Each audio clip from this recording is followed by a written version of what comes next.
Hola, sean bienvenidos una vez más a su podcast Breaking Mind. En esta ocasión nos encontramos con un nuevo invitado. Hola Nacho, muchísimas gracias por estar un episodio aquí en Breaking Mind. Muy buenas tardes aquí en España, buenos días allí en México, un placer estar aquí. Bueno, pues tú y yo casi no hemos platicado, podríamos decir que no hemos hablado nada, apenas ahorita te doy un pequeño contexto acerca del podcast, no te preocupes, ya vendrán las buenas preguntas y anécdotas, pero para iniciar el podcast, por lo regular, iniciamos con una pregunta, ¿de acuerdo? Esta pregunta es demasiado simple, pero puede llegar a ser muy profunda para algunas personas, entonces te la voy a hacer y ya tú me dirás qué te parece, qué opinas y si quieres puedes empezar desde lo superficial hasta lo más profundo de tu ser para contestar esa pregunta, ¿ok? Ok. Ok, esta pregunta es, de forma simple, ¿quién es Nacho? ¿Quién es Nacho o quién es Nacho Maue? Porque bueno, ¿quién es? Muy buena. ¿Quién es Nacho Maue? Buena pregunta. Ok, buena observación. Buen aditamento. Bueno, pues Nacho Maue realmente es Nacho, pero con un nombre artístico al lado, o sea que realmente somos la misma persona. Pero sí, digamos que se podría decir que Nacho Maue es un chico de 33 años que reside en Valencia, en España, y que es un auténtico apasionado del arte urbano y de la cultura hip hop. Así que ese sería a grandes rasgos el gran resumen. Y es una persona que, gracias a Dios, puede trabajar de lo que ama y lo disfruta todos los días de su vida. Ok, perfecto. Pues mira, Nacho, voy a dar un pequeño contexto acerca de cómo llegué con tu trabajo. La verdad es que todo fue gracias al algoritmo de Instagram, supongo. Yo soy muy fan del arte, pero también de este tipo de arte urbano, ver cómo es que se puede congeniar entre todo ese caos que puede existir en una ciudad con algo tan perfeccionista como el arte, de cierta forma. Es encontrar, supongo, dentro del caos la perfección. No lo sé, creo que ahora mismo se me vienen a la mente muchas analogías acerca del bien y el mal, del orden y el caos. No puede existir el uno sin el otro, y creo que en las calles se puede apreciar esto y dice mucho del entorno también. ¿Cómo fue que iniciaste con todo este arte? ¿Cómo fue que te empezaste a inspirar a través del hip hop, como tú comentas? ¿Cómo fue todo este recorrido? Pues supongo que mi primer contacto fue ya desde pequeño con el dibujo. Yo siempre lo digo, tengo un primo que se llama Óscar, un primo mayor, que él tenía unos cuadernos donde dibujaba muñecos y ponía su nombre. Además, Óscar, el nombre Óscar aquí en España es con C, pero él ponía Óscar con K, y a mí me parecía una cosa súper atrevida y súper rebelde, ¿no? Poner Óscar con K, y me llamaba mucho la atención. Y yo, a partir de ver eso, me encantaban sus cuadernos y empezaba yo a poner Nacho en cuadernos. Me iba a comer a un restaurante y en el mantel mi madre me dejaba un bolígrafo y yo pintaba en el mantel. Entonces, supongo que el primer contacto viene a través del dibujo, pero yo no conocía la cultura hip hop, yo no la conocía en aquel entonces, hasta que una vez, cuando ya tengo 12 años, me fui a un campamento de verano. Y allí yo me fui con uno de mis mejores amigos de la época, que ya empezaba a escuchar algo de música rap también y le gustaba el graffiti. Y allí conocimos a otro chico que también vestía súper ancho, súper rapero. Yo hasta entonces vestía totalmente estándar, ¿no? Sí. Y claro, empezaron a enseñarme canciones, y la primera canción que yo escucho de rap es Vicios y Virtudes, de Violadores del Verso, y que es una canción de 2001. Entonces, claro, yo escuché eso y fue como ¡guau! Y a partir de ahí vi la relación que enseguida tenía el rap con la cultura urbana, también con el graffiti y demás. Todo ya empezó a estar unido y empecé a conocer ya la cultura en general. Y a partir de ahí me enamoré. Yo seguí con el graffiti al máximo, todo lo que podía, porque me encantaba. También luego, años después, empecé a rapear y sacaba mis canciones rapeando y demás. Y desde entonces me enamoré hasta hoy. No hay más explicación. Ok, perfecto. ¿Y todo esto cómo es que tuvo el impacto en tu vida? Comentas acerca de la vestimenta, o sea, vestías supongo como cualquier persona estándar, entre comillas, Sí. y después, o sea, ¿qué implicaciones tuvo el hecho de llegar con tu familia y decirle, oye, ¿sabes qué? Quiero tal vez empezar a vestir un poco más holgado, los jeans, tenis, empezar a salir un poco más? ¿Cómo fue esta experiencia desde el punto de vista personal con tu familia? Pues ya te digo, fue una transición larga porque, bueno, supongo que cuando eres, como era un adolescente, yo tenía, pues eso, tenía 13, 14 años, empezaba mi adolescencia y yo seguía siendo el mismo chico de antes de irse al campamento, o sea, mi carácter tampoco cambió, ni de repente salí mucho más a la calle, ni nada. Yo seguía siendo un chico muy bueno, que le gustaba estar en su casa jugando con los muñecos y ya está, y jugando a la consola, Sí. pero yo empecé a mezclar mis aficiones que yo tenía de siempre, las empecé a mezclar poco a poco con que escuchaba música rap, me encantaba ver los primeros videoclips cuando YouTube casi no existía, ¿no? Yo veías los videoclips en la web de MySpace o cosas así. Exacto. Y claro, empecé a tener contacto con eso, con el graffiti, entonces poco a poco, claro, me acuerdo que salió también un videojuego para la PlayStation 2, que lo tengo aquí. Perfecto, gran consola. Que es el Getting Up, que es un juego en el que este chico, Train, pintaba graffiti. Ok. Entonces, claro, este juego revolucionó el mundo y mi mundo. Y claro, el graffiti me gustó el doble y... Bueno, esto se me va a caer, así que nada. Entonces, pues todo fue poco a poco. De repente empezó a interesarme la ropa ancha, valía un poco más dinero, entonces mi madre igual se gastaba más dinero para comprarme esa ropa. En fin, fue todo muy poco a poco, pero lo mejor de todo es que eso, a mí, digamos, como he dicho antes, me cautivó, pero tampoco, a mí no me cambió mi personalidad. Yo seguía siendo el mismo chico de siempre, un chico tranquilo, a día de hoy lo sigo siendo, y no tengo esa unión con la cultura hip hop más de la calle y la rebeldía. No, yo sigo siendo el de siempre, pero practico esa cultura, sí.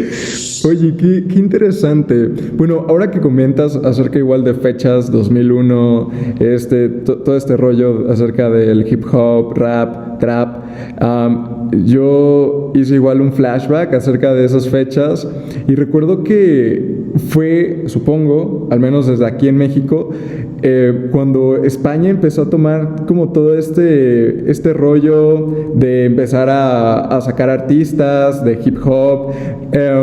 Recuerdo que yo cuando era niño era muy fanático de Dragon Ball y había el rap de Dragon Ball o algo así. Sí, y fue, de Porta, y era una locura, o sea, yo decía, ok, o sea, alguien llegaba yo creo que iba en primer grado de primaria y, o sea, tenía como 8, 10 años y entonces llegaban mis compañeros y me decían, oye, ¿has escuchado a Porta? Y yo así de, ¿quién es Porta?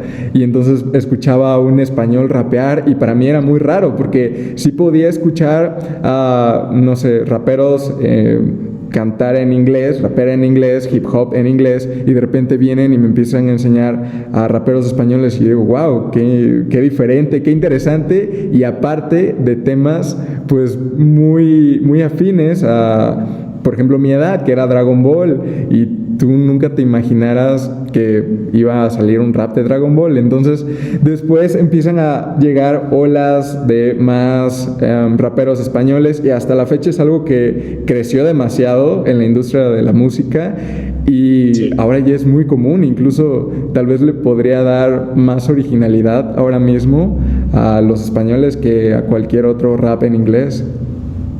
Claro, pero yo creo que la principal revolución, aparte de porque al final copiamos muchas modas que vienen de Estados Unidos y al final es una cosa habitual, pero una de las cosas que más pudo cautivar al principio es, por lo que tú has dicho del rap de Dragon Ball, por ejemplo, ¿no? Que de repente estaban rapeando de cosas que tú entendías mucho más y que te identificaban más con ellas. Hasta ahora hasta el momento, el rap que venía de Estados Unidos te hablaba de bandas callejeras, de disparos, de dinero, de mansiones, y eso, aunque te pudiera gustar a nivel sonoro cómo sonaba y cómo pero no, tú no te sentías identificado salvo que fueras de ese mismo rollo, ¿no? Y normalmente somos gente que no vamos disparando por la calle.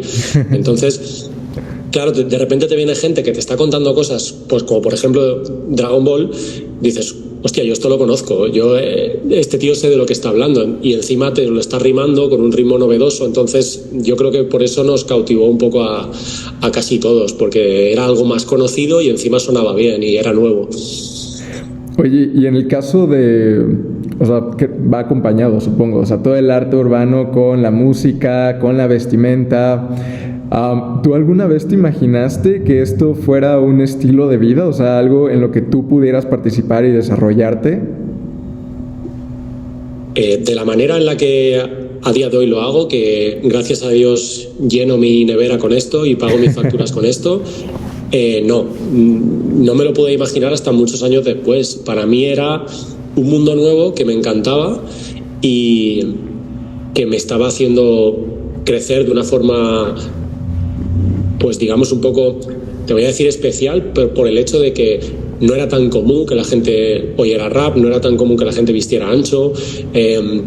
La gente igual a la edad que yo tenía, 16, 17 años, pues la gente se iba más a discotecas y demás, y a mí pues me gustaba igual más quedarme en mi casa, ponerme los cascos como ahora y estar escuchando canciones o ver videoclips.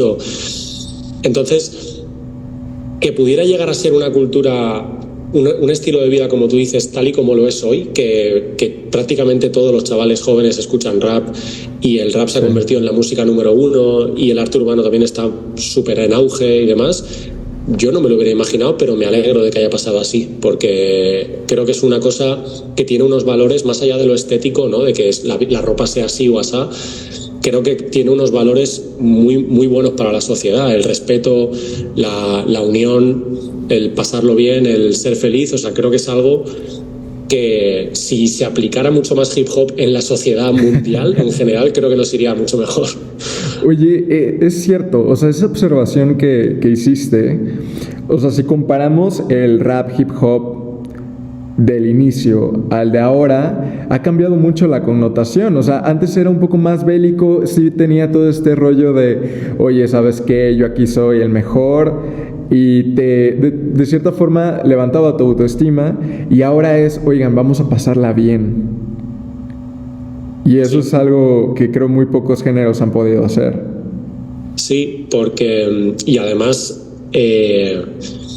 digamos que yo no reniego de ninguna otra música porque respeto todos los estilos musicales, pero hay una cosa que el rap siempre a mí me ha gustado y que no ha tenido, por ejemplo, la música pop, ¿no? Digamos que la música pop, por ejemplo, siempre ha ido ligada a unas modas muy establecidas de ahora se lleva más el estilo, pues yo qué sé, más la bachata, más hablar de desamor, más hablar de ahora, pues no sé, con este ritmo fijo de reggaetón o este ritmo fijo de música de canciones de verano. Sin embargo, el rap tenía un estilo muy propio.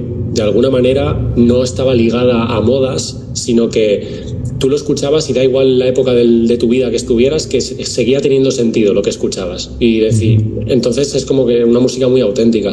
Y te digo el rap y te digo cualquiera de sus disciplinas. Cualquier breaker que baila breakdance, por ejemplo, es atemporal, no se está guiando por una moda que se lleva ahora o otra, sino que la persona que lo baila lo siente, da igual que esté en el 2000 que en el 2020, que lo siente igual.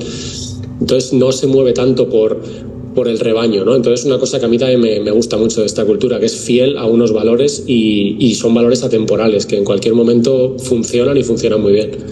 Y creo que es algo que también se refleja, por ejemplo, en el arte, ¿no? En todas estas ilustraciones, este diseño gráfico que existe.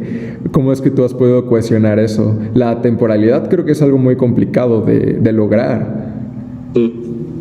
Más cuando se tiene cierto criterio marcado, como por ejemplo en el arte urbano, que es aprovechar los espacios, aprovechar colores, aprovechar tal vez esa saturación, esa mezcla de color, pero sin perder la temporalidad.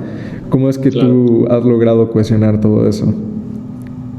Porque al final es lo que te digo, o sea, se logra cohesionar porque todo forma parte de una cultura y al final, como has dicho antes, un estilo de vida. Entonces no es...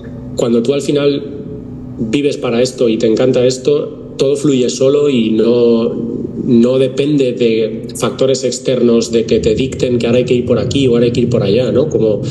Entonces, yo lo veo como una forma de vida y una cultura muy libre. Entonces, cuando te sientes libre dentro de ella, fluyes. No estás, lo cohesionas todo pero no piensas en, ahora voy a cohesionar el graffiti con el rap porque, claro, yo he visto así. No, es como, me siento así, esto me representa, por lo tanto, me muestro tal y como soy. Y eso creo que te puede ayudar mucho, porque si tú te sientes identificado mezclando esas 2 cosas, 3 cosas, 4 cosas, probablemente haya alguien que también va a intentar mezclar eso, y entonces tal vez ahí es donde se crea esa conexión, esa relación, ¿no? Ese sentido de pertenencia. Y en tu caso, ¿cómo fue que inició tu proyecto?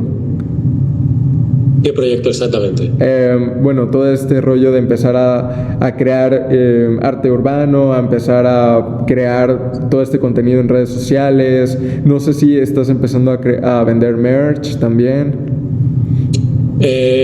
Bueno, merch no como tal, pero sí que hace poco tuve mi primera también exposición de cuadros, de obra en pequeño formato, junto con mi pareja, que también es artista. No artista urbana como tal, pero ella sí que viene del mundo de las bellas artes y demás. Claro, entonces, pues yo creo, como te he dicho antes, es que empieza a nacer un poco todo de manera natural. Yo empiezo a pintar durante todos los primeros años, yo pinto por puro placer, por puro hobby. Y a día de hoy sigo pintando por hobby, lo que pasa es que también pinto por trabajo, pero empezó siendo un hobby mientras yo llevaba mi vida de adolescente y estudiante típica, ¿no? Pues lo iba acompañando cuando tenía tiempo libre, pues pintaba. Luego empecé a conocer a gente que pintaba, entonces, porque al principio pintaba yo solo. Cuando empecé a conocer a gente de Valencia aquí que pintaba, pues empiezas a compartir murales juntos, empiezas a conocer un poco otros estilos, otra forma de pensar de otra gente, y conoces a más y más y más, te va gustando cada vez más. Entonces, a base de pintar, tanto en tu casa como en la calle como demás, pues empiezas con muchos años y con mucha paciencia y con mucho tiempo, pero empiezas a pensar, ¿y por qué no hacer de esto mi estilo de vida, mi estilo de ganarme la vida, mejor dicho, ¿no? Y empiezas a conocer una persona que igual ya vive del graffiti, entonces dices, ostras, ¿cómo lo ha hecho este chico, no? ¿Cómo ha conseguido tener dinero del graffiti y poder vivir su vida gracias al graffiti? Pues empiezas a investigar, empiezas a preguntar, te haces amigo de este, del otro, y cuando te quieres dar cuenta, porque básicamente es así, cuando te quieres dar cuenta, de repente te llama alguien para un encargo. Oye, ¿me podrías pintar aquí en mi casa o en mi negocio? ¿Me pintas esta pared? Y te doy dinero a cambio. Y dices, hombre, vale. Y así empieza, poco a poco, hasta que, si eres, como te digo, si te apasiona lo que haces, si eres fiel a lo que haces y quieres evolucionar y tienes ganas de evolucionar y de crear, al final creces solo, creces de una forma natural y esto se convierte en tu trabajo. ¿Sabes?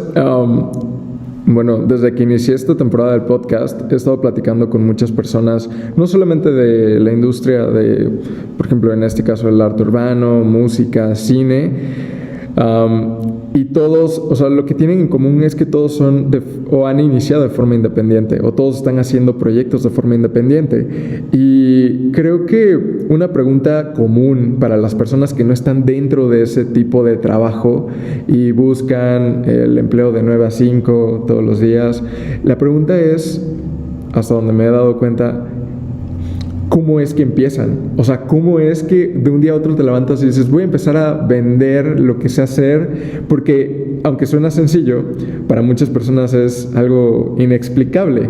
Pero creo que también tiene mucho que ver las personas que te rodean. Siempre he pensado que tú puedes influenciar el ambiente, pero el ambiente te condiciona en mayor parte a ti.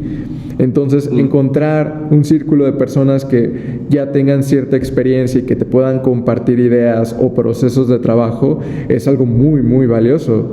Y me llama la atención ahora mismo que tú mencionaste, es que conoces a uno, después a otro, después ya te empiezan a llegar y tú pues decides si hacerlo o no. Entonces, creo que eso tiene demasiado valor. Sí, y sin dejar de decir que es un mundo difícil y complicado, sobre todo al inicio, porque como tú dices, el hecho de convertirte en una persona autónoma, ¿no? O que no estás haciendo un trabajo empleado en una empresa, que cada fin de mes tienes un salario y demás, y que estudias una carrera como yo que sé, administración o medicina, que es un poco lo que total 100% respeto a la gente que lo hace, pero es como algo más establecido y que todo el mundo conoce, ¿no? Puedes hacer esta carrera, estudiar esto y trabajar así y ya está. Esto es un mundo un poco más desconocido, irregular y que tiene cierto riesgo, porque al final tú te aventuras a vivir de un mundo en el que no todos los meses tienes la misma nómina que te llega de dinero, no todos los meses tienes la misma cantidad de trabajo, te lo tienes que buscar tú todos los días. Entonces, ¿qué quiero decir con esto? Que al principio, pues probablemente muchos de tus familiares, amigos cercanos, no ven con muy buenos ojos el que tú te quieras dedicar a algo tan irregular. Y hasta hace relativamente poco yo tenía todavía a mi familia aconsejándome: me parece muy bien el graffiti, pero ¿por qué no tienes este trabajo? Y el graffiti, cuando tengas tiempo libre, puedes pintar. Y claro, lo entiendo perfectamente, ¿no? Porque al fin y al cabo, digamos que lo establecido, lo que la sociedad te va a pedir siempre es que tú seas la persona más lineal posible, que tú tengas este trabajo con este estudio. Y cuando te quieres meter en ese otro mundo más desconocido, pues no tienes todo el apoyo que te gustaría tener, pero al final tienes que creer tú en ti mismo y saber que si quieres meterte ahí, tienes que luchar, y tienes que luchar todos los días y tienes que trabajar mucho. O sea, por mucho que pintes bien, si no te mueves y si no sabes cómo buscarte trabajo y cómo enfocarte para que tengas esa vida también más comercial y que puedan comprar tu producto, vas a estar perdido, por mucho que te encante el graffiti, ya te lo digo yo. Tienes que saber moverte y vivir en la selva. Creo que eso ha sido lo más sincero que he escuchado en varios meses, ¿sabes? Es cierto, se dice muy fácil, pero el hecho de decidir si te atreves o no a lanzarte a esa selva es algo que de verdad te consume. Creo que yo estoy justamente en esa etapa en la que estoy recibiendo esos insights de, oye, pues mira, está bien que te guste el diseño, está bien que intentes crear algo propio, pero pues dale un espacio a ese trabajo fijo de 9 a 5 de la tarde. Y de hecho, un paréntesis, ahora mismo estoy en ese trabajo de 9 a 5. O sea, tuve que hablar y les dije, oigan, ¿qué creen? Tengo una reunión muy importante, 10 de la mañana. Muy bien. O les dije, ¿saben qué? O la tomo aquí y tomo 1 o 2 horas de mi trabajo, o no vengo, porque es que esto es importante, esto no es negociable. Hace un año yo tal vez sí hubiera sido un poco más flexible y hubiera intentado mover fechas o algo así, pero eso me llevó a terminar dejando el podcast unos meses, y esos meses creo que han sido los más difíciles de los últimos años como vida adulta. Y este año me propuse, ¿sabes qué? Definitivamente tu podcast es algo no negociable. Muy bien. Entonces, ahora mismo estoy en ese momento y de verdad valoro demasiado estas conversaciones, porque siento que son ese otro lado, ese lado B de los insights que recibes. Por un lado, recibes comentarios de tu familia, de tus amigos, que todos están en ese punto en el que, sí, busca un trabajo estable, pues es muy cómodo, o sea, tiene muchas ventajas. Pero también por el podcast empiezo a recibir este otro lado de, oye, pues sí se puede, es muy difícil, es una vida muy ruda, pero es posible. Entonces, intentar cohesionar o crear un plan para llegar de punto A a punto B es algo en lo que ahorita me estoy enfocando, pero no voy a quitarle más valor a una que a otra, ¿sabes? Totalmente. Además, yo consejos que siempre le doy a la gente que me ha preguntado por esto también es, porque claro, es lo que te he dicho, ¿no? Esto es arriesgado, es un mundo que es irregular y es la selva, pero no hay que olvidar una cosa, es que es lo que te hace feliz. Eso es, hay que tenerlo muy presente todos los días. Un trabajo estable de 9 a 5, como tú dices, salvo que te haga feliz, que en muchos casos no suele ser el caso, solo te va a dar dinero a final de mes. Y sin embargo, esto te hace feliz. Es que hay mucha gente, por lo menos aquí en España, no sé allí en México, pero aquí en España hay mucha gente que no acaba de relacionar trabajar con ser feliz. Hay gente que se cree que, mira, este chico es feliz, por lo tanto, ese no tiene que ser su trabajo supongo que será otro. Y es como, no, yo estoy pintando, estoy feliz y encima estoy trabajando. ¿Sabes lo que te quiero decir? Es como, parece que aquí tengamos concebido que trabajar es ir cansado o ir triste al sitio y tener que aguantar de 9 a 5, de lunes a viernes o de lunes a sábado, y al final de mes tener un dinero y con ese dinero comprarte una casa y formar una familia, y parece que ese es el concepto. Y es como, hola, no, se puede ser feliz y trabajar, no pasa nada. O sea, hay que buscar ese camino siempre. Entonces, muchas veces el camino difícil es difícil porque en el fondo está la recompensa buena, la recompensa que realmente quieres. O sea, entonces quizá por eso es difícil, hay que luchar. Sí. ¿Y cómo fue para ti el hecho de obtener tu primer trabajo? O sea, sé que es complicado porque probablemente tu primer trabajo fue pintar un mural en algún lugar y tal vez no parecería tan grande, pero espero aún lo recuerdes. ¿Cómo fue para ti llegar a ese punto en el que, wow, primera vez estoy pintando, estoy trabajando y me pagaron lo que yo quería y hice mi mejor esfuerzo y lo apreciaron bastante? ¡Buah!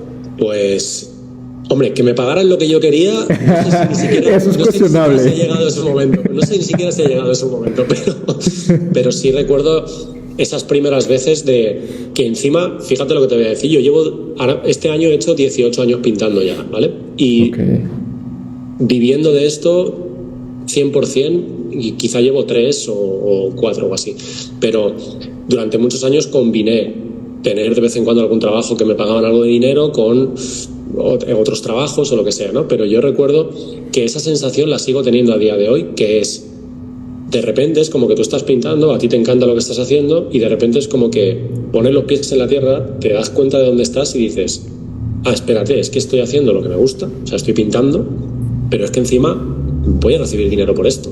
O sea, la sensación es casi de no creértelo, porque tú eres consciente de que lo que estás haciendo lo harías gratis o lo harías pagando tú todos los días de tu vida. Entonces, que encima te estén pagando a ti es como, wow. Entonces, cuando eso se repite y ya llega un momento que se transforma en tu modo de vida, es que es una sensación que no tiene explicación. Es de las mejores sensaciones que yo puedo tener en mi vida, el hecho de vivir de eso, porque nunca, lo que decimos siempre aquí, para nosotros, o todos los días son domingo o todos los días son lunes. Es como, a mí me da igual si me paso de lunes a domingo trabajando, porque me voy a tirar de lunes a domingo pintando. Entonces es genial, es como vacaciones, ¿sabes? Entiendo. Es súper guay. Perfecto. Oye, y bueno, creo que ya quedó claro que estamos en 2 lugares muy alejados, España, México. Aquí en México, todo este rollo acerca del arte urbano durante mucho tiempo fue catalogado junto con casi tráfico de drogas, ¿sabes? O sea, era de que es que son los vándalos, son los que asaltan, son los que bla. Entonces, no sé cómo es que ahora mismo se percibe en España todo este rollo del graffiti. ¿Aún se considera como algo vandálico, algo malo, o ya es más aceptado como el tipo de arte que es? ¿Cómo has visto este cambio a través del tiempo? Pues mira, ha sido bastante notable el cambio, porque cuando yo empecé, bueno, a día de hoy también sigue teniendo, siempre va a tener, el graffiti siempre va a tener una parte ilegal, siempre.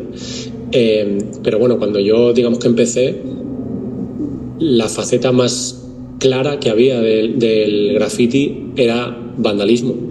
Y, hombre, no te voy a decir vandalismo a nivel de México, por ejemplo, de como tú dices, ¿no? Tráfico, peleas callejeras, bandas, porque aquí en España pues no hay tanto ese ambiente tan peligroso, pero sí que estaba relacionado a pintar pintar ilegal y pintar trenes y todo este tipo de cosas que sigue existiendo, pero era la parte más visible.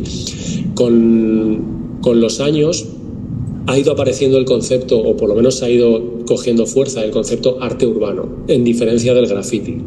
Okay. Entonces, claro, digamos que ahora graffiti, hay gente que sigue relacionando graffiti con la parte del getting up, como se llama en inglés, ¿no? Del graffiti ilegal, del poner tu nombre por todos los lados, esa parte más de ego. Y el arte urbano como esa parte que viene del graffiti, pero esa parte que es más de decoración, murales, mandar mensajes sociales, etc. Incluso hay gente que hoy por hoy hace la diferencia que el graffiti es las letras, el graffiti clásico de poner tu nombre, aunque sea legal, pero poner tu nombre, y el arte urbano, pues más la parte figurativa, donde hace realismo, etc. Pero gracias a que salen estos dos conceptos es cuando la sociedad también se puede dar cuenta de lo que es más ilegal o el graffiti de siempre, ese vandálico, y lo que es arte. Quizá por eso. ¿Y tú alguna vez empezaste con graffiti? Sí. ¿Sí? Sí, puedo decir que no he sido ni muchísimo menos el más vándalo de aquí de Valencia, pero al final sí, o sea, tú piensas que al principio, hoy por hoy nosotros tenemos muros que son legales porque el dueño del muro nos ha dado permiso, tenemos trabajos, por supuesto, donde tenemos que pintar, pero al principio es un mundo completamente virgen. Tú no salvo que pintes en tu casa como todos hemos hecho, ¿no? Que alguna pared, si tienes suerte, tienes una pared, o tu tío tiene un chalet con una pared que te puede dejar, y si no, te tienes que buscar tú un sitio abandonado o lo que sea. Entonces, ¿he pintado ilegal? Sí, claro que he pintado ilegal. Y también me he ido por la noche con un amigo con los sprays a pintar, que sin que nos vean. Y sí, porque al final, si quieres empezar, tienes que empezar por algún lado, y eso es lo que más se conoce, ¿no? Lo más visible de este mundo al principio siempre es el arte urbano en la calle, o el graffiti, mejor dicho, en la calle. Entonces empiezas por ahí. Pero me desenganché pronto, la verdad, porque creo que tienes mucho más que perder que ganar, por lo menos desde mi punto de vista. Esa es una muy buena observación. Listo, ya. Estamos platicando acerca de esta diferencia entre el graffiti y el arte urbano. ¿Tú consideras que esto, o sea, tanto el arte urbano como el graffiti, vaya a tener una escala diferente en los próximos años? Quiero decir, con toda la integración de tecnología de realidad aumentada, o el arte migrado a plataformas digitales. ¿Has abordado ese tema? Pues yo creo que sí. O sea, al final la tecnología va a entrar en todos los lados del mundo, en todos los ámbitos. Aunque sea el ámbito más purista, va a entrar, y de hecho ya lo tenemos a nuestro alcance. Hace unos años se pintaba, sin ir más lejos, los primeros sprays. Eran sprays que a día de hoy los pruebas y eran un desastre, porque apretabas un poquito y salía una cantidad de pintura increíble, no podías precisar, solo había una boquilla. Ahora con los años hay una cantidad espectacular de boquillas, de tamaños, de artículos para ser todavía más precisos. Hay gente que pinta utilizando proyector sobre la pared para calcar el dibujo 100% preciso. Entonces, claro, la tecnología va a entrar, y hoy por hoy también están las inteligencias artificiales, como hemos visto, y demás. Entonces, ¿va a cambiar y va a seguir creciendo o no? O involucionando, quién sabe, pero que la tecnología va a estar, pues estoy convencidísimo de que sí. Y solo al final va a depender de cada uno de nosotros si queremos seguir manteniéndolo un poquito más puro, como siempre, y seguir manteniendo nuestra esencia ahí, o dejarnos llevar por la tecnología y que directamente aparezca un robot que pinte por nosotros y ya está. Que este tema casualmente también lo hablo con varias personas de distintas industrias. Estaba hablando acerca de fotografía con un cineasta y le estaba haciendo la comparativa entre la fotografía análoga y la digital, y cómo es que hay muchos que son un poco más puristas y aprecian esos errores que puede tener la fotografía analógica, y hay otras personas que están directamente saltando a crear imágenes con inteligencia artificial. ¿Tú en qué punto te puedes ubicar? ¿Eres un purista o eres punto medio, o estás viendo qué te funciona y armando algo nuevo? Pues Yo te diría que estoy en el punto medio. Okay. No sé si yo creo que sí, pero según a quien le preguntes, que me conozcas, seguro que alguno te diría que soy más pureta y otros te dirían que no, que yo me he pasado al lado oscuro, ¿no? Pero fíjate, has puesto un ejemplo también cercano porque yo estudié fotografía y claro, o sea, viví la parte de la fotografía analógica, el revelado de la fotografía, y también toqué la fotografía digital con la cámara digital. Por ejemplo, desde mi punto de vista en la fotografía, yo soy de cámara digital, por ejemplo, y cuanto más moderna sea la cámara y más nítido se vea, por ejemplo, a mí me gusta más. Ahora, en el arte urbano, pues no sé qué decirte. Creo que estoy en el punto medio porque sí que, por ejemplo, yo a la hora de trabajar y a la hora de pintar sí que utilizo métodos para encajar la figura, que no es el modo más tradicional, que sería a mano alzada, por ejemplo. O sea, lo he hecho muchos años de mi vida, pero a día de hoy utilizo unos métodos que me ayudan a hacerlo todo más preciso en menos tiempo. Pero también te diría que estoy en la parte más clásica porque yo vengo de las letras de graffiti. Yo empecé haciendo letras y a día de hoy me sigue encantando hacer letras de vez en cuando, poder hacerme una buena pieza y poner letras y dejarme de dibujos y de tal. Entonces, sí, me gusta mantener esa esencia también del graffiti clásico. Entonces, ahí estoy. Según la situación, me adapto a uno o a otro. Ok, pues supongo entonces descubriremos cómo es que evoluciona toda esta mezcla, ¿no? Oye, sí. Ahora mismo que estabas comentando acerca del graffiti y de la letra, ¿qué crees que sea esa relación o ese sentimiento que radica en los artistas en la forma de las letras? Puede ser algo muy simple para algunos, pero es que la letra, el lenguaje, te dice demasiado. Y me llama la atención cómo es que hay muchos artistas urbanos, muchas personas que hacen graffiti, que logran apreciar eso que muy pocos ven. O sea, para algunos el lenguaje es simplemente una herramienta. Muchas personas piensan que nosotros hablamos el lenguaje, pero en realidad el lenguaje nos habla a nosotros, ¿sabes? ¿Tú qué valor encuentras en el diseño de una letra?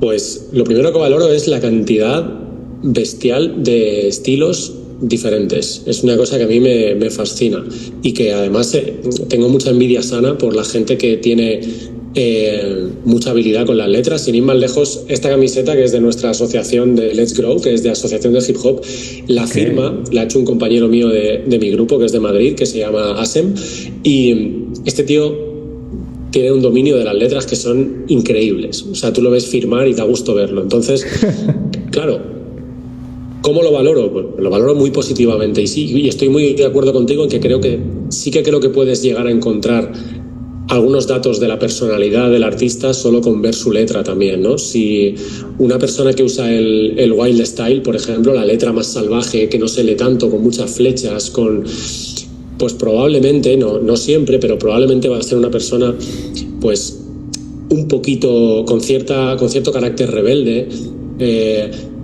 bohemio, ¿no?, por así decirlo, y sin embargo una persona que utilice una letra más redondita, más enfocada casi al cómic o demás, pues probablemente no va a tener esa parte, tan rebelde, y va a ser una persona igual más sociable, amigable, simpática, de primeras. Puede ser. No siempre se da el caso. Igual te encuentras al tío más punky del mundo y luego te hace unas letras redonditas súper guay, ¿no? Pero es súper admirable la cantidad increíble de variedad de estilos que hay de letras. Oye, y también creo que hay una palabra que se ha repetido a lo largo de toda esta conversación, y es rebeldía. ¿Cómo es que la rebeldía puede jugar un papel fundamental para la creación de muchas cosas, pero para también la preservación de esta misma? Por ejemplo, el arte urbano, juntar el caos de la ciudad con algo tan estructurado, entre comillas, como el arte. ¿Cómo crees que puede coexistir todo esto? ¿Es algo que se ve seguido? O sea, no podemos hablar de caos sin orden, pero ¿cómo es que tú lo has llevado, lo has percibido en la industria en donde tú estás? Pues yo creo que precisamente es por lo que acabas de decir, por un tema de compensación. O sea, por un tema de compensar. Si todos fuéramos hacia el lado más ordenado y establecido de la sociedad, acabaríamos siendo robots. Y si todos fuéramos al lado rebelde, el mundo sería un caos y una anarquía gigante, y tampoco puede ser, tiene que haber algo de orden. Entonces, creo que precisamente el truco está ahí. El truco está en que, por suerte, en sociedades de gente muy establecida y cuadriculada en su casilla, siempre va a salir gente que se sale de ahí, que quiere hacer otras cosas diferentes, que revolucionan, que te hacen mover un poco la conciencia, que gritan fuerte y cambian cosas y mandan mensajes polémicos, y siempre es bueno que haya eso. Entonces, creo que no tiene más truco que ese, que está. Por eso existe la gente, como te decía antes, que no va por este lado y va por el camino difícil. Y por eso en la sociedad donde todos los edificios son grises y cuadrados perfectos, de repente aparece un arquitecto que hace un edificio redondo y no sé qué, porque es bueno que haya estas rupturas de lo establecido. Sabes, creo que me agrada mucho esta conversación porque siento que en ti se refleja mucho todo este lado punk. Porque, o sea, desde el punto en el que tú me dices, bueno, cuando inicié, empecé a cambiar de ropa, empecé a cambiar la forma en la que tal vez me rodeo de personas diferentes al estándar, pero yo sigo siendo el mismo chavo que disfruta estar en casa escuchando música, apreciar eso que hace, como dentro de su propio mundo. Y entonces creo que esto es algo que se ve en el mundo real, pero no se percibe de la misma forma, como el hecho de catalogar a las personas, de que ves a una persona con rastas, una chamarra de cuero y lentes oscuros, y dices, oye, seguramente él es el más malvado o el más rebelde de toda la ciudad. Y entonces en automático la persona, siento, se caricaturiza y entra en este mood y empieza a agarrar este feeling de sí, yo soy el más rebelde, pero realmente no lo es. O sea, es crear esa mezcla entre sí lo que te gusta, pero no perder tu esencia, cuidar el fondo y la forma, ¿sabes? Claro, eso es para mí la diferencia clave entre quien siente verdaderamente la cultura que lleva, o sea, que predomina o que dice, o la persona que lo hace un poco por moda o lo hace porque quizá tiene inseguridades dentro de sí mismo y quiere ser un personaje, pues quiere ser el rapero o quiere ser el grafitero ilegal. Creo que quien verdaderamente vive la cultura, sea la cultura punk, reggae, hip hop, lo que sea, no va a dejar de ser el mismo. Simplemente puede ponerse algunas cosas, pues se puede poner un gorro rosa y vestir ancho, pero en el fondo su persona va a ser exactamente igual que la de siempre. No por eso vas a coger un papel y, como ahora soy rapero, ahora tengo que ir por la calle haciendo así, y no. Simplemente te gusta esa música y la practicas y escuchas el mensaje real que tiene esa música, o escuchas el mensaje real que tiene el hip hop y lo aplicas, no el mensaje superficial. Entonces, y luego también tenemos que recordar que estamos en un mundo donde todavía hay miles y millones de prejuicios. Sí. Todo el mundo juzga. Lo que tú dices, igual ves al chico con rastas y piensas, seguro que ese chico fuma marihuana, por ejemplo, y quizá ese chico no ha probado un cigarro en su vida. En su vida, exacto.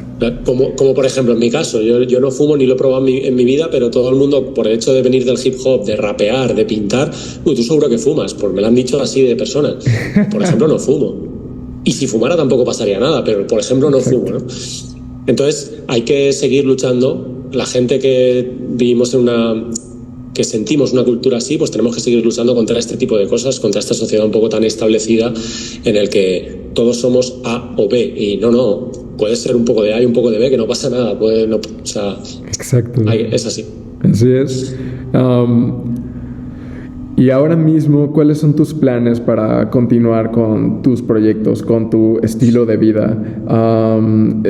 Entiendo que estudiaste fotografía, supongo. has hecho cohesionar todo el arte urbano con también fotografía y demás. ¿Quieres escalarlo a algo más grande? Crear más contenido en redes sociales, abordar plataformas como YouTube, Twitch. No sé qué tan relacionado estés con el mundo del stream. Pues mi relación con el mundo del stream de momento es muy nulo. Muy joven, porque veo algunos streamers, no les sigo muchísimo, pero veo algunas cosas. Obviamente hoy por hoy quien desconozca lo que es el streaming creo que está muy fuera del mundo, tiene que venir.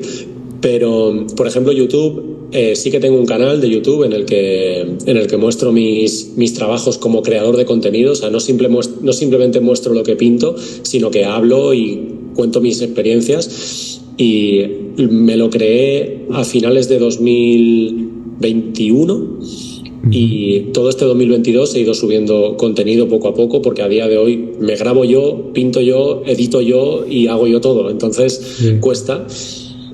Pero me gusta mucho esa aventura y quiero continuar en 2023 sacando más contenido. Y respecto a únicamente el arte urbano como trabajos, pues seguir ampliando mis proyectos, cada vez meterme en proyectos de mayor dimensión, poder seguir viajando y conociendo más países gracias a esto, pues eso, yendo a festivales de todo tipo y demás, y lo que vaya saliendo. Sí que lo único que quiero hacer es lo que sea con tal de que esto siga siendo mi forma de ganarme la vida. Eso desde luego. Sí, creo que esa carrera constante versus el tiempo es algo que va a estar presente siempre, supongo. Es lo que platicabas acerca de, es la jungla. Es evolucionas o mueres. Claro. Esto, lo que yo digo con un amigo íntimo de siempre es que es como estamos todo el rato asfaltando nuestro propio camino constantemente. Entonces tenemos que estar continuamente asfaltando para que cuando mires atrás todo esté ya asfaltado y cuando mires hacia adelante aún te quede por asfaltar. Entonces de eso se trata, ¿no? De que si todos los días asfaltas un poquito el camino y lo alisas y lo dejas guay, estás en el buen camino. Si paras y intentas seguir hacia adelante sin alisarlo, te vas a empezar a tropezar y a caer y no. Esto tiene que ser poco a poco y paso a paso. ¿Y tú nunca te has encontrado en ese punto en el que has soltado eso que te gusta? Pues mira, sí. ¿Te refieres a si he dejado, por ejemplo, este mundo un poco más de lado? Ajá, de que el graffiti o el arte urbano y toda esta onda de que un día digas, ¿sabes qué? Tal vez no estoy pasando por el mejor momento, lo haces a un lado. ¿Cómo ha sido esa experiencia para ti, si es que la has tenido? Sí, y además no hace mucho. La última vez que recuerdo hacer algo así, a ver, hay que empezar diciendo que yo jamás he apartado todo esto al 100%, porque sería imposible. Dejaría de ser yo, desaparecería, pantalla en negro y ya está. Pero sí que hubo una temporada, creo que fue en 2018, si no recuerdo mal, 2018 y parte del 19, en el que me fui a un trabajo de estos estándares. Trabajaba en una garita como seguridad, okay, en el puerto de aquí, en el puerto de Valencia, y decidí, y además fue literal y lo hablaba con un amigo, que necesitaba un poco de rutina. Yo en aquel entonces no tenía tanto volumen de trabajo como artista urbano y no era fácil encontrarlo y demás, entonces no podía sostenerme con el arte urbano y necesitaba no solo dinero, sino aclarar un poco mis ideas. Entonces decidí pintar un poco menos por el hecho de coger una rutina en el que todos los días tuviera un horario, y eso creo que me iba a ayudar a ordenarme un poco mentalmente y volver a replantearme qué es lo que quiero en mi vida. Y estuve pues desde verano de 2018 a abril, creo, así, de 2019, donde dije, no, ¿qué hago yo aquí? Claro, pero sí que me ayudó un montón, porque quieras o no, cuando respiras, coges un poco de distancia, consigues un orden, de repente te ves donde estás y dices, vale, esto no lo quiero volver a ese desorden donde me siento más cómodo. Ok, sí, pues afortunadamente terminó esa época, afortunadamente hemos tenido el placer de platicar contigo y me da gusto que las cosas tomen ese rumbo, ¿sabes? Ese rumbo en el que de cierta forma tardes mucho o poco, llegas al punto en el que te sientes bien contigo mismo, con el trabajo que estás haciendo y conservas una visión todavía a futuro sobre esa misma etapa de vida. Para ir cerrando el podcast, Nacho, por lo regular cerramos el podcast con más que con una pregunta, con una recomendación que el invitado le pueda dar a los escuchas acerca de cosas que a él le gusten para que puedan conectar aún más contigo, para que te puedan conocer aún más. ¿Qué recomendarías? ¿Que no tenga que ver con lo que yo hago o...? Puede ser lo que tú quieras, que sientas que pueda hacer que la audiencia conecte contigo, que tal vez en esta hora de conversación te faltó decir algo que crees que puedan encontrarlo en ese contenido. Puede ser tu contenido, por ejemplo. Bueno, pues mira, voy a recomendar 3 cosas, si me lo permites. Claro, rápido. Dale. Lo primero es mi canal de YouTube, eso seguro. Perfecto, muy bien. En YouTube, si buscas Nacho Maue TV, encontrarás mi canal y ahí, si te gusta, te puedes suscribir, y estoy convencido de que si te gusta el arte urbano y la creación de contenido, te puede entretener lo que hay. Por otro lado, como he dicho antes, recomiendo mi asociación, que a quien le guste la cultura hip hop, y no solo el graffiti, sino todo lo que conlleva la música, el breakdance, la calistenia, el parkour, todo esto, recomiendo que visite la web y las redes sociales de mi asociación, que es letsgrowhiphop.com, sencillo, y en Instagram letsgrowhiphop, y porque verdaderamente creo que hacemos un papel muy guay para la sociedad y extrapolable no solo en España, sino a todo el mundo que le guste esta cultura. Y fuera de mí, por así decirlo, si a la gente le gusta el rap y una forma de pensar quizá como la que tengo yo, es que escuchen a Tote King. Quien no lo conoce tiene un problema, pero es un rapero de aquí español.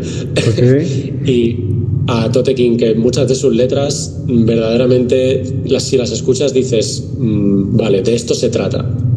Perfecto, increíble conversación. Creo que Nacho fue un poco más sutil, pero yo sí les digo, vayan a YouTube, suscríbanse, voy a dejar los canales y todas las recomendaciones en la caja de comentarios en YouTube, en Instagram, por algún lugar, lo van a tener a mano, así que ya saben, vayan, síganlo, suscríbanse, chequen el contenido. De verdad que poder platicar con estas personas no lo sé, es que aún no encuentro una palabra para que pueda definir esto, pero yo creo ahora mismo podría usar la palabra valientes. Justamente ayer estaba pensando en una frase y la frase era algo como: quien no se atreve a hacer las cosas está condenado a perderse a sí mismo, ¿sabes?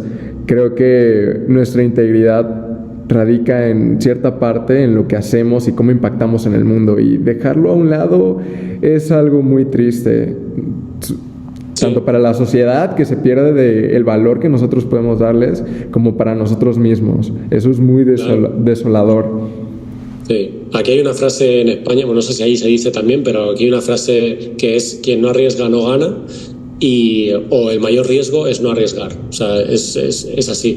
Entonces, y también yo tengo que decir una cosa, por ejemplo, al hilo de todo esto, sobre ti, que me ha parecido muy guay el hecho de que estés en tu trabajo, pero estés dedicando un rato de tu trabajo para hacer lo que a ti te apasiona, que es este podcast. O sea, eso también te hace a ti ser una persona valiente, y me encantaría que la siguiente vez que habláramos tú y yo no estuvieras en ese trabajo y estuvieras viviendo de tu podcast. O sea, eso sería una muy buena señal, desde luego. Sí, vaya que eso sería algo increíble. Estamos trabajando en ello, espero pronto. Seguro que sí.